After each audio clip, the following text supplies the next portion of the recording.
Hi hello ನಮಸ್ತೆ ನಾನು ನಿಮ್ಮ ಪ್ರೀತಿಯ Vaishnavi welcome to Banasiri channel. ನಾನಿವತ್ತು ಪನ್ನೀರನ್ನು ಸಿಂಪಲ್ಲಾಗಿ ಕ್ವಿಕ್ಕಾಗಿ ಹೇಗೆ ಮಾಡ್ಕೊಳ್ಳೋದು ಅಂತ ಹೇಳ್ಕೊಡ್ತೀನಿ. ಮೊದಲಿಗೆ ಒಂದು ಬಾಣಲಿನ ಇಟ್ಕೊಂಡು ಅದಕ್ಕೆ ಒಂದು ಸ್ವಲ್ಪ ಬೆಣ್ಣೆನ ಹಾಕೋತಾ ಇದ್ದೀನಿ. ಬೆಣ್ಣೆ ಇದ್ದರೆ ಹಾಕ್ಕೊಳ್ಳಿ, ಇಲ್ಲಾಂದ್ರೂ ಪರವಾಗಿಲ್ಲ, ತುಪ್ಪ ಕೂಡ ನೀವು ಯೂಸ್ ಮಾಡ್ಕೋಬೋದು. ನಾನಿಲ್ಲಿ ಬೆಣ್ಣೆ ಕಡಿಮೆ ಇದೆ ಅಂತ ಒಂದು ಸ್ವಲ್ಪ ತುಪ್ಪ ಕೂಡ ಹಾಕೋತಾ ಇದ್ದೀನಿ.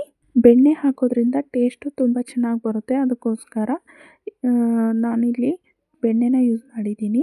ಹಾಗೆ ಇನ್ನೂ ಒಂದು ರೀತಿಯಲ್ಲಿ ನಾನು ಪನ್ನೀರನ್ನು ಮಾಡಿದ್ದೀನಿ, ಅದನ್ನು ಕೂಡ ನನ್ನ ಯೂಟ್ಯೂಬ್ ಚಾನಲಲ್ಲಿ ಇದೆ, ಬೇಕೆಂದರೆ ಚೆಕ್ ಮಾಡ್ಕೋಬೋದು. ಇದಕ್ಕೆ ಒಂದು ಸ್ವಲ್ಪ ಇವಾಗ ಅರಿಶಿನ ಹಾಕೋತಾ ಇದ್ದೀನಿ, ಹಾಗೆ ಒಂದು ಸ್ವಲ್ಪ ಉಪ್ಪು, ಒಂದು ಸ್ವಲ್ಪ ಖಾರ ಹಾಕೋತಾ ಇದ್ದೀನಿ. ಎಲ್ಲ ಒಂದು ಅರ್ಧ ಸ್ಪೂನ್ ಹಾಕ್ಕೊಳ್ಳಿ. ನಂತರ ಕ್ಯೂಬ್ಸ್ ಆಗಿ ಕಟ್ ಮಾಡ್ಕೊಂಡಿರುವಂತಹ ಪನ್ನೀರನ್ನು ಇದಕ್ಕೆ ಸೇರಿಸ್ಕೊಂಡು ಒಂದು ಸ್ವಲ್ಪ ಹೊತ್ತು ಬಿಡಿ. ನಂತರ ನಿಧಾನವಾಗಿ ಇದನ್ನು ಮಿಕ್ಸ್ ಮಾಡ್ಕೊಳ್ತಾ ಹೋಗೋಣ. ಬೇಗ ಮಿಕ್ಸ್ ಮಾಡ್ಕೋಬೇಡಿ, ಯಾಕಂದರೆ ಪೀಸ್ಗಳು ಕಟ್ ಆಗುವಂಥ ಚಾನ್ಸಸ್ ಇರುತ್ತೆ, ಅದಕ್ಕೋಸ್ಕರ ಸ್ವಲ್ಪ ನಿಧಾನವಾಗಿ ಮಿಕ್ಸ್ ಮಾಡ್ಕೊಳ್ಳಿ. ತುಂಬ ಜಾಸ್ತಿ ಫ್ರೈ ಮಾಡೋದೇನು ಅವಶ್ಯಕತೆ ಇಲ್ಲ, ಒಂದು ಸ್ವಲ್ಪ ಮೇಲುಗಡೆ ಫ್ರೈ ಆದರೆ ಸಾಕು. ಅದನ್ನು ತೆಗೆದು ಇಟ್ಕೊಳ್ಳೋಣ. ಇವಾಗ ಒಂದು ಪ್ಲೇಟಲ್ಲಿ ನೀಟಾಗಿ ಎಲ್ಲನೂ ಚೆನ್ನಾಗಿ ತಗೊಳ್ಳಿ. ಆ ಪುಡಿ ಉಳಿದ್ರೆ ಏನೂ ಆಗೋಲ್ಲ, ಅದಕ್ಕೇ ಒಂದು ಸ್ವಲ್ಪ ಇವಾಗ ಎಣ್ಣೆ ಹಾಕ್ಕೊಳ್ಳೋಣ. 1 ಸ್ಪೂನ್ ಆಗುವಷ್ಟು ಜೀರಿಗೆನ ಹಾಕೋತಾ ಇದ್ದೀನಿ, ಹಾಗೆ ಒಂದು ಸ್ವಲ್ಪ ಬೆಳ್ಳುಳ್ಳಿನ ಹಾಕೋತಾ ಇದ್ದೀನಿ, ಜಜ್ಜಿ ಹಾಕ್ಕೊಂಡಿದ್ದೀನಿ ನಾನು. ಹಾಗೆ ಸ್ವಲ್ಪ ಕರಿಬೇವು, ಒಂದು 4-5 ಹಸಿಮೆಣಸು ಹಾಕೋತಾ ಇದ್ದೀನಿ, ಹಾಗೆ ಒಂದು ಸ್ವಲ್ಪ ಶುಂಠಿ, 1 ಹಿಡಿ ಆಗುವಷ್ಟು ಪುದೀನನ ಹಾಕೋತಾ ಇದ್ದೀನಿ. ಇದನ್ನೆಲ್ಲನೂ ಚೆನ್ನಾಗಿ ಮಿಕ್ಸ್ ಮಾಡ್ಕೊಳ್ಳೋಣ. ಇವಾಗ ನಾನು ಮೊದಲು ಹಾಕಿರೋ ವಿಡಿಯೋದಲ್ಲಿ ಎಲ್ಲನೂ ಹಾಗೆ ಪೇಸ್ಟ್ ಮಾಡಿಕೊಂಡು ನಂತರ ಪನ್ನೀರನ್ನು ಮಾಡಿದ್ದೀನಿ, ಬಟ್ ಇದು ಮೊದಲೇ ಎಲ್ಲನೂ ಫ್ರೈ ಮಾಡಿಕೊಂಡು ಆಮೇಲೆ ಪೇಸ್ಟ್ ಮಾಡ್ಕೊಳ್ಳೋದು. ಇದು ಟೇಸ್ಟ್ ಕೂಡ ಚೇಂಜ್ ಇರುತ್ತೆ. ಇವಾಗ ಒಂದು 3 ಮೀಡಿಯಮ್ ಸೈಜ್ ಈರುಳ್ಳಿನ ಉದ್ದುದಕ್ಕೆ ಕಟ್ ಮಾಡ್ಕೊಂಡಿದ್ದೀನಿ, ಅದನ್ನು ಕೂಡ ಇವಾಗ ಹಾಕೋತಾ ಇದ್ದೀನಿ. ಇದನ್ನು ಚೆನ್ನಾಗಿ ಮಿಕ್ಸ್ ಮಾಡ್ಕೊಳ್ಳೋಣ. ಇವಾಗ ಇದು ತುಂಬ ಕ್ವಿಕ್ಕಾಗಿ ಆಗುತ್ತೆ, ಅದಕ್ಕೋಸ್ಕರ ನಾನೇನು ಮೊದಲು ಹಾಕಿದ್ದೀನಲ್ಲ ಅದು ಒಂದು ಸ್ವಲ್ಪ ಟೈಮ್ ಹಿಡಿಯುತ್ತೆ. ಇದು ಅರ್ಜೆಂಟಲ್ಲಿದ್ದಾಗ ಅಥವಾ ಕ್ವಿಕ್ಕಾಗಿ ಮಾಡ್ಕೋಬೇಕು, ಟೈಮ್ ಇಲ್ಲ ಅಂದಾಗ ಈ ಥರನೂ ಮಾಡ್ಕೋಬೋದು. ಟೇಸ್ಟ್ ಮಾತ್ರ ಫುಲ್ ಡಿಫ್ರೆಂಟಾಗಿರುತ್ತೆ, ಅದು ಬೇರೆ ಟೇಸ್ಟು ಇದು ಬೇರೆ ಟೇಸ್ಟು. ಚೆನ್ನಾಗಿ ಮಿಕ್ಸ್ ಮಾಡ್ಕೊಳ್ಳಿ. ನಂತರ ಇದಕ್ಕೆ ಒಂದು 3 ಮೀಡಿಯಮ್ ಸೈಜ್ ಟೊಮೊಟೊನ ನಾನು ಉದ್ದುದಕ್ಕೆ ದಪ್ಪಗೆ ಕಟ್ ಮಾಡ್ಕೊಂಡಿದ್ದೀನಿ, ಅದನ್ನು ಸೇರಿಸ್ಕೊತಾ ಇದ್ದೀನಿ. ಅದನ್ನು ಚೆನ್ನಾಗಿ ಮಿಕ್ಸ್ ಮಾಡ್ಕೊಳ್ಳೋಣ. ಈಗ ಲಿಡ್ ಕ್ಲೋಸ್ ಮಾಡಿ ಒಂದು ಸ್ವಲ್ಪ ಹೊತ್ತು ಇದನ್ನು ಬೇಯಲಿಕ್ಕೆ ಬಿಡೋಣ. ಮತ್ತೊಮ್ಮೆ ಇದನ್ನು ಚೆನ್ನಾಗಿ ಮಿಕ್ಸ್ ಮಾಡಿಕೊಂಡು ಮತ್ತೆ ಇದನ್ನು ಲಿಡ್ ಕ್ಲೋಸ್ ಮಾಡಿ ಮತ್ತೊಂದು ಸ್ವಲ್ಪ ಬೇಯಿಸ್ಕೊಳ್ಳೋಣ. ಟೊಮೆಟೊ ಎಲ್ಲ ಚೆನ್ನಾಗಿ ಫ್ರೈ ಆಗಬೇಕು, ಅದಕ್ಕೋಸ್ಕರ ನೋಡಿ ಎಲ್ಲ ಚೆನ್ನಾಗಿ ಫ್ರೈ ಆಗಿದೆ. ಇವಾಗ ಇದಕ್ಕೆ ಎಲ್ಲ ಸ್ಪೈಸಸನ್ನು ಹಾಕ್ಕೊಳ್ಳೋಣ. ಮೊದಲಿಗೆ ಉಪ್ಪನ್ನು ಹಾಕೋತೀನಿ, ಉಪ್ಪು ನೋಡ್ಕೊಂಡು ಹಾಕ್ಕೊಳ್ಳಿ, ಮತ್ತೆ ಬೇಕಂದರೆ ಕೊನೆಗೆ ಟೇಸ್ಟ್ ನೋಡ್ಕೊಂಡ್ಬಿಟ್ಟು ಹೆಚ್ಚು ಕಮ್ಮಿ ಹಾಕ್ಕೊಳ್ಳೋಕ್ಕಾಗುತ್ತೆ. ಇವಾಗ ನಾನು 1 ಸ್ಪೂನ್ ಆಗೋಷ್ಟು ಹಾಕೋತಾ ಇದ್ದೀನಿ, ಹಾಗೆ 1 ಸ್ಪೂನ್ ಆಗೋಷ್ಟು ಅರಿಶಿನ ಸೇರಿಸ್ಕೊತಾ ಇದ್ದೀನಿ. ಮತ್ತು ಇದನ್ನು ಚೆನ್ನಾಗಿ ಮಿಕ್ಸ್ ಮಾಡ್ಕೊಳ್ಳೋಣ. ಇವಾಗ ನಂತರ ಇದಕ್ಕೆ ಒಂದು 4-5 ಗೋಡಂಬಿನ ಹಾಕೋತಾ ಇದ್ದೀನಿ. ಗೋಡಂಬಿನ ನೆನೆಸಿ ಹಾಕೋಳೋ ಅವಶ್ಯಕತೆ ಏನಿಲ್ಲ, ಹಾಗೆ ಕೂಡ ಹಾಕೋಬೋದು. ನಂತರ ಇದಕ್ಕೆ 1 ಸ್ಪೂನ್ ಆಗುವಷ್ಟು ಜೀರಿಗೆ ಪೌಡ್ರ್, ಹಾಗೆ 1 ಸ್ಪೂನ್ ಆಗುವಷ್ಟು ಧನಿಯಾ ಪೌಡರ್, 1 ಸ್ಪೂನ್ ಆಗುವಷ್ಟು ಇದೇನು ಪನ್ನೀರ್ ಮಸಾಲ ಅಂತ ಇರುತ್ತಲ್ಲ ಅದನ್ನು ಹಾಕೋತಾ ಇದ್ದೀನಿ ನಾನು, ಇಲ್ಲಾಂದ್ರೂ ಗರಂ ಮಸಾಲ ಕೂಡ ಹಾಕ್ಕೋಬೋದು.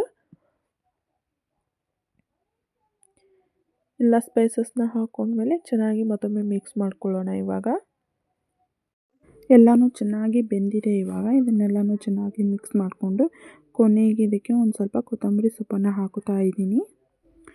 ಕೊನೆಯದಾಗಿ ಇದಕ್ಕೆ ನಾನಿಲ್ಲಿ ಖಾರದ ಪುಡಿನ ಹಾಕೋತಾ ಇದ್ದೀನಿ. ಮೊದಲೇ ಯಾಕೆ ಹಾಕ್ಕೊಂಡಿಲ್ಲ ಅಂದರೆ ಸೀದು ಹೋಗುತ್ತೆ ಅನ್ನೋ ರೀಸನಿಗೋಸ್ಕರ ನಾನು ಮೊದಲೇ ಹಾಕ್ಕೊಂಡಿಲ್ಲ, ಕೊನೆಯದಾಗಿ ಹಾಕ್ಕೊಂಡಿದ್ದೀನಿ. ಇವಾಗ ಇದನ್ನು ತಣ್ಣಗಾಗಲಿಕ್ಕೆ ಬಿಡೋಣ. ಇದನ್ನು ಚೆನ್ನಾಗಿ ಇವಾಗ ಪೇಸ್ಟ್ ಮಾಡ್ಕೊಳ್ಳೋಣ. ತರ್ತರಿಯಾಗಿರಬಾರ್ದು, ಫುಲ್ ಫೈನ್ ಪೇಸ್ಟ್ ಮಾಡ್ಕೊಳ್ಳೋಣ. ಇವಾಗ ನೋಡಿ ನಾನು ಮಾಡಿ ತೋರಿಸ್ತೀನಿ, ಇಷ್ಟ ಆದರೆ ಸಾಕು. ಇವಾಗ ಮತ್ತೆ ಅದೇ ಬಾಣಲಿಗೆ ಒಂದು ಸ್ವಲ್ಪ ಬೆಣ್ಣೆನ ಹಾಕ್ಕೊಳ್ಳೋಣ. ಹಾಗೆ ಒಂದು ಸ್ವಲ್ಪ ಎಣ್ಣೆನ ಹಾಕುತ್ತಾ ಇದ್ದೀನಿ. ಎಣ್ಣೆ ಅಥವಾ ತುಪ್ಪ ನಿಮಗೆ ಏನು ಬೇಕೋ ಅದು ಹಾಕ್ಕೋಬೋದು. ನಂತರ ಇದಕ್ಕೆ ಒಂದು ಸ್ವಲ್ಪ ದ್ರಾಕ್ಷಿನ ಹಾಕುತ್ತಾ ಇದ್ದೀನಿ. ದ್ರಾಕ್ಷಿನ ಫ್ರೈ ಮಾಡಿ ಸೈಡಿಗೆ ಎತ್ತಿಟ್ಕೊಳ್ಳೋಣ. ಕೊನೆಯದಾಗಿ ಇದನ್ನು ಹಾಕ್ಕೊಳ್ಳೋಕ್ಕೆ ಬೇಕು, ಅದಕ್ಕೋಸ್ಕರ ಚೆನ್ನಾಗಿ ಫ್ರೈ ಮಾಡ್ಕೊಳ್ಳೋಣ. ಫ್ರೈ ಮಾಡಿಕೊಂಡು ಇದನ್ನು ಸೈಡಿಗೆ ಎತ್ತಿಟ್ಕೊತೀನಿ. ಇವಾಗ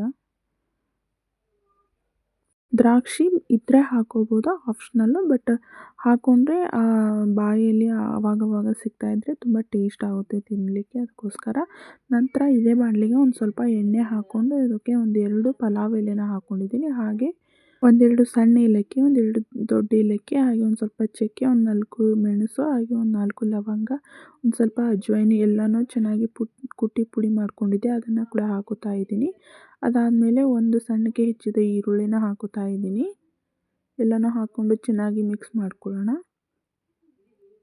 ನಂತರ ಇದಕ್ಕೆ ನಾವು ಏನು ಪೇಸ್ಟ್ ಮಾಡಿ ಇಟ್ಕೊಂಡಿದ್ವಲ್ವ ಮಿಕ್ಸಿಲಿ, ಆ ಮಸಾಲಾನ ಇದಕ್ಕೆ ಸೇರಿಸ್ಕೊಳ್ಳೋಣ. ಸೇರಿಸ್ಕೊಂಡು ಚೆನ್ನಾಗಿ ಮಿಕ್ಸ್ ಮಾಡ್ಕೊಳ್ಳೋಣ. ಇದು ಜಾಸ್ತಿ ಕುದಿಯೋ ಅವಶ್ಯಕತೆ ಇಲ್ಲ, ಯಾಕಂದರೆ ಮೊದಲೇ ಎಲ್ಲನೂ ಫ್ರೈ ಮಾಡ್ಕೊಂಡಿದ್ವಲ್ವ, ಅದಕ್ಕೋಸ್ಕರ ಒಂದು ಗ್ಲಾಸ್ ಆಗುವಷ್ಟು ನೀರನ್ನು ಹಾಕುತ್ತಾ ಇದ್ದೀನಿ ನಾನಿಲ್ಲಿ. ನಿಮಗೆ ಗ್ರೇವಿ ಎಷ್ಟು ಥಿಕ್ನೆಸ್ ಬೇಕು ನೋಡಿಕೊಂಡು ಹೆಚ್ಚು ಕಡಿಮೆ ನೀರನ್ನು ಸೇರಿಸ್ಕೊಳ್ಳಿ. ಬಟ್ 1 ಗ್ಲಾಸ್ ನೀರು ಸಾಕು. ಇವಾಗ ಕುದಿ ಬರ್ತಾ ಇದೆ. ಒಂದು ಸ್ವಲ್ಪ ಪನ್ನೀರ್ ಪುಡಿಯನ್ನು ನಾನು ಇಲ್ಲಿ ಇಟ್ಕೊಂಡಿದ್ದೆ, ಆ ಪುಡಿ ಮಾಡಿ ಅದನ್ನು ಹಾಕುತ್ತಾ ಇದ್ದೀನಿ. ನಂತರ ಇದನ್ನು ಚೆನ್ನಾಗಿ ಮಿಕ್ಸ್ ಮಾಡ್ಕೊಳ್ಳೋಣ. ಮಿಕ್ಸ್ ಮಾಡ್ಕೊಂಡ್ಮೇಲೆ ಏನು ನಾವು ಪನ್ನೀರ್ ಪೀಸನ್ನು ಫ್ರೈ ಮಾಡಿ ಇಟ್ಕೊಂಡಿದ್ವಲ್ವ, ಅದನ್ನು ಸೇರಿಸ್ಕೊಳ್ಳೋಣ. ಸೇರಿಸ್ಕೊಂಡು ಲಿಡ್ ಕ್ಲೋಸ್ ಮಾಡಿ ಒಂದು 5 ನಿಮಿಷ ಕುದಿಸ್ಕೊಳ್ಳೋಣ. ನೋಡಿ, ಈ ಥರ ಎಣ್ಣೆ ನಿಂತಿರಬೇಕು ಸೈಡಲ್ಲಿ, ಅಂದರೆ ಚೆನ್ನಾಗಿ ಕುದ್ದಿದೆ ಅಂತ ಅರ್ಥ. ಇವಾಗ ಪನ್ನೀರ್ ರೆಡಿಯಾಗಿದೆ. ಇದಕ್ಕೆ ಕೊನೆಯದಾಗಿ ಒಂದು ಸ್ವಲ್ಪ ಕೊತ್ತಂಬರಿನ ಹಾಕುತ್ತಾ ಇದ್ದೀನಿ. ಹಾಗೆ ಒಂದು ಸ್ವಲ್ಪ ಹಾಲಿನ ಕೆನೆನ ಹಾಕುತ್ತಾ ಇದ್ದೀನಿ. ಹಾಲಿನ ಕೆನೆ ಇಲ್ಲ ಅಂದರೂ ಫ್ರೆಶ್ ಕ್ರೀಮ್ ಅಥವಾ ನೀವು ಅಂಗಡಿಯಿಂದ ತರ್ತಿರಲ್ವ, ಆ ಕ್ರೀಮನ್ನು ಹಾಕ್ಕೋಬೋದು. ಇಲ್ಲ ಅಂದರೂ ಪರವಾಗಿಲ್ಲ, ಒಂದು ಸ್ವಲ್ಪ ಹಾಲಿನ ಕೆನೆ ಇದ್ದರೆ ಅದನ್ನು ಕೂಡ ಹಾಕ್ಕೋಬೋದು. ಇದನ್ನು ಹಾಕಿದ ಮೇಲೇ ಟೇಸ್ಟು ಕೂಡ ಚೆನ್ನಾಗಾಗುತ್ತೆ, ಹಾಗೆ ಅದರದ್ದು ಒರಿಜಿನಲ್ ಕಲರ್ ಬರುತ್ತೆ. ನೋಡಿ, ನಾನು ಇವಾಗ ಸರ್ವ್ ಮಾಡ್ತಾಯಿದ್ದೀನಿ. ನಾನು ಮಾಡುವಂಥ ರೆಸಿಪೀಸ್ ನಿಮಗೆ ಇಷ್ಟ ಆದರೆ ಪ್ಲೀಸ್ ನನ್ನ ಚಾನಲ್ನ ಸಬ್ಸ್ಕ್ರೈಬ್ ಮಾಡಿ, ಹಾಗೆ ಸಪೋರ್ಟ್ ಮಾಡಿ. ಈ ವಿಡಿಯೋ ಏನಾದರೂ ಇಷ್ಟ ಆಗಿದ್ದರೆ ಒಂದು ಲೈಕ್ ಕೊಡಿ. ಸಿಗೋಣ ನೆಕ್ಸ್ಟ್ ವಿಡಿಯೋದಲ್ಲಿ. Thank you for watching.